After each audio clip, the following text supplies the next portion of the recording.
Hola, ¿qué tal? Bienvenidos a la clase número 4 del módulo 3 de Redacta SEO. Recuerda suscribirte al canal, activar la campanita y darle un me gusta para yo poder seguir haciendo estos videos con mucho ánimo y motivación, ¿vale? El día de hoy vamos a ver un tema interesante que tiene que ver con el Search Intent o la intencionalidad de búsqueda basado en diferentes estructuras predeterminadas que yo he detectado a lo largo de mi carrera como redactor SEO, ¿vale? ¿Qué sucede? Que uno cuando ya tiene experiencia redactando en el campo se da cuenta de que existe cierto patrón en algunas temáticas que vamos a encontrar en internet y que funcionan muy bien porque responden a la intencionalidad de búsqueda que tienen los usuarios, es decir, ofrecen la experiencia, ofrecen el contenido que ellos están buscando en el momento, ¿vale?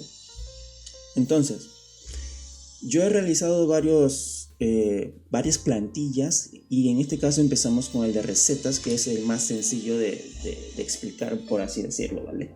Cuando buscamos una receta en internet, lo primero que notamos es, más allá del H1, que en este caso vendría siendo el arroz verde con pollo, es que se compone de algunos elementos clave que están acá a la parte izquierda, como por ejemplo los ingredientes o la elaboración, ¿vale? Eso vendría siendo parte del contenido y que todas las recetas tienen sí o sí. Si vemos otro ejemplo, en este caso para arroz chaufa, que es el H1, vemos que el patrón se repite, en donde por acá tenemos la parte de ingredientes y acá tenemos la preparación, que vendría siendo el paso a paso. Aquí también han colocado lo que es la keyword de cómo hacer arroz chaufa. Me imagino que esta keyword tiene un volumen de búsqueda interesante y que también funcionaría, ¿no? Para el tercer ejemplo tenemos un artículo que destaco también como arroz chaufa, en donde aquí sí vemos un poquito lo que es una variación en la estructuración, ¿vale? Si bien el patrón se repite con lo que es el H1, el arroz chaufa, un poco bueno, en este caso no hay una bajada como tal, pero sí que aporta información de valor a lo que el usuario quisiera conocer en ese momento, como la dificultad de la receta, cocinado o la ayuda que se necesitaría en ese momento y las porciones y el total o cuánto demoraría en cocinarse la preparación, ¿no? En este caso 20 minutos, ¿vale? Si lo que sí vemos es algunos digamos puntos interesantes como los utensilios, o sea, lo que necesitas para al momento de utilizar los ingredientes como venía diciendo, se repite en lo que es la estructuración. A cocinar, que en este caso responde a lo que es el paso a paso, ¿vale? Aquí tenemos el paso a paso y tenemos información aparte, como es la información nutricional, que por aquí también lo había dejado, y los consejos nutricionales.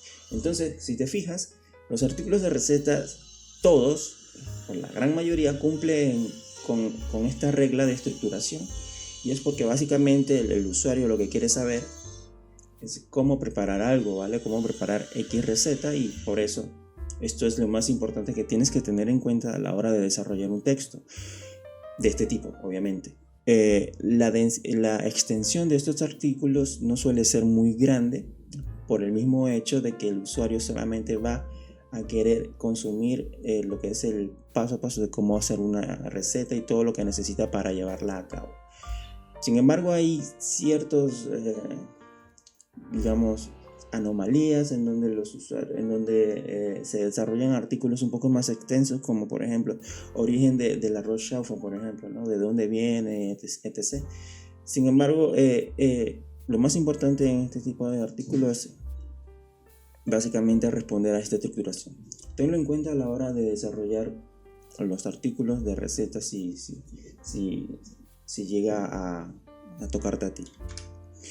En cuanto a los artículos de educación, también he notado que existe un patrón que siempre se repite en la mayoría de este tipo de temas, específicamente cuando queremos desarrollar un contenido de carreras, ¿vale? Un contenido relacionado a una carrera. Por ejemplo, yo he colocado en lo que es la parte del patrón de la estructuración, el H1, el por qué estudiar la carrera en qué consiste la carrera beneficio de estudiar, el campo laboral, etc. O sea, preguntas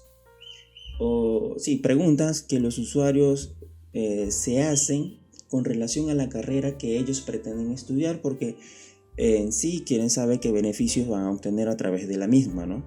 Entonces, la estructuración le sigue con diferentes tipos de H2 en donde respondemos la definición que es la carrera en importancia, por qué estudiar, qué habilidades obtendrás, campo laboral, cuánto gana, dónde estudiar, etc.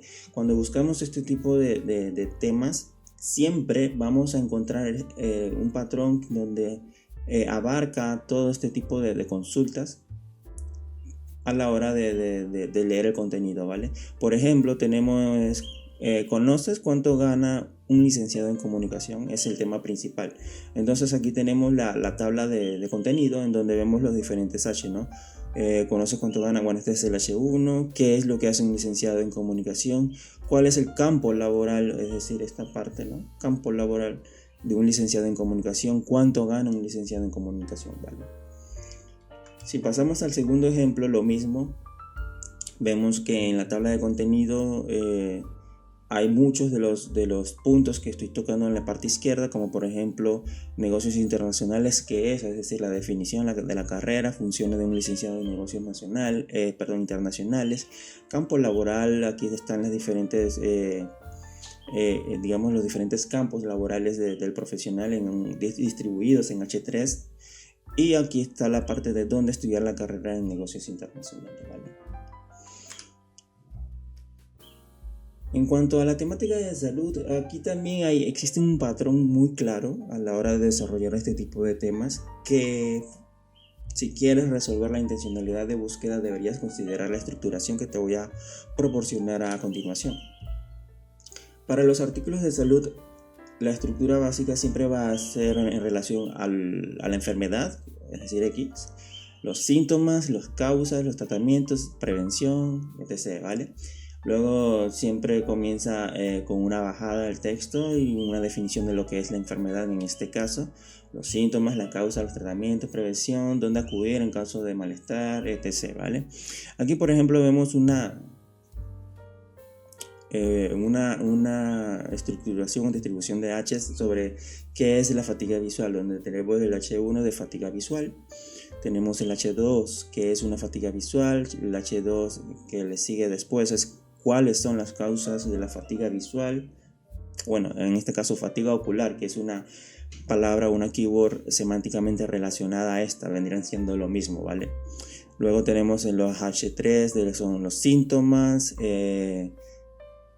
Luego tenemos lo que es el síndrome visual informático, que debería ser un subproblema de la misma enfermedad. Luego tenemos lo que es la parte de cómo podemos tratar la fatiga visual e incluso prevenirla. Ya aquí es tratamiento y prevención, como señalo en la parte izquierda.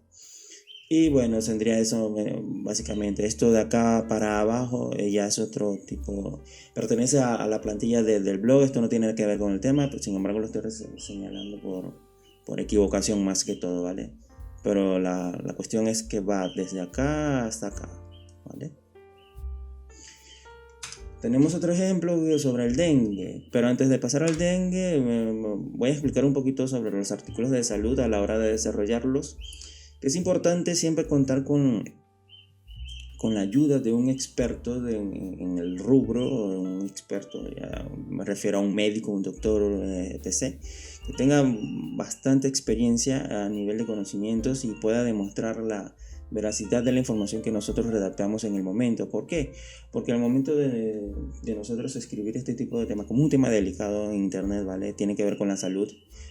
Seguramente has escuchado el término You Monitor Your Life, ¿vale? Tiene que ver con esa temática. Sin embargo, en la actualidad también tiene que ver mucho lo que es el EAT, que vendrá siendo la experiencia, conocimiento de la autoridad y la confiabilidad que ese contenido genera a través de diferentes expertos, básicamente, ¿no? Entonces, a la hora de desarrollar este tipo de contenido es importante que siempre exista un autor, preferiblemente médico, ¿vale? Obviamente, si es un contenido de salud, debe ser un profesional del área, que a su vez este médico tenga algunos trabajos adicionales en internet, tenga cierta autoridad, demuestre cierta confiabilidad a sus redes sociales, mostrando quién es, el perfil, etc. Cosa de poder darle mayor peso al contenido en sí. Pasamos al otro ejemplo. En este segundo ejemplo tenemos lo que es la enfermedad del dengue, que así como el ejemplo anterior, la, digamos, estructuración del contenido es bastante similar. Por ejemplo, aquí lo estamos destacando en amarillo. Si nos vamos al detalle, vemos que el H1 vendría siendo el dengue, luego un poco de la descripción general de la enfermedad, productos y servicios, me imagino que tiene que ver con la empresa. Bueno, aquí está un poquito del productos y servicios, ¿vale? De lo que ofrece la empresa, en este caso Mayo Clínicas y el líder. Tenemos también el H2 del síntomas de la enfermedad, de cuándo consultar al médico, es muy importante porque los usuarios se hacen ese tipo de preguntas cuando tienen una enfermedad. Luego tenemos las causas, los factores de riesgo, las complicaciones que podría ocasionar el dengue, la prevención, manera de prevenirla como es la vacuna o evitar las picaduras de mosquitos. Y en realidad eso sería con todo lo que tenía preparado para la clase del día de hoy. Existen un montón de artículos cuyo patrón se repite, por ejemplo, los temas de trámites, hay cierto patrón en donde se repite, sobre todo cuando necesitamos saber sobre X requisitos para tramitar X cosa, ¿vale? El patrón se suele repetir.